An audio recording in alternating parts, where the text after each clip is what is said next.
Nasa Caloocan ako ngayon at dito, may kakabukas lang na nagte-trending na buy one take one na birya na nagsimula sa Divisoria. Kaya sa mga taga Caloocan, hindi nyo na kailangan pumunta pa sa Divisoria para matikman ang Pinoy Birya Tacos. Dito lang yan sa May Langit Road, Caloocan. At ito ang Senyor Birya. By the way, pwedeng magkaiba ng flavor yung birya, kaya yung sa akin, 1 beef and 1 sisig para matikman ko parehas, di ba? Must try din tong birya nachos nila na kailangan mo agad kainin para hindi kumunat.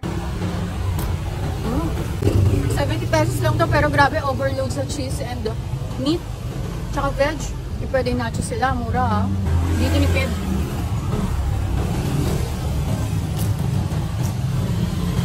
Masarap i-dip sa consomme sauce nila yung birya tacos kasi nagbabalance pa yung flavor nito. May hint pa rin naman siya ng Mexican dahil sa cilantro at iba pang spices na nilalagay nila.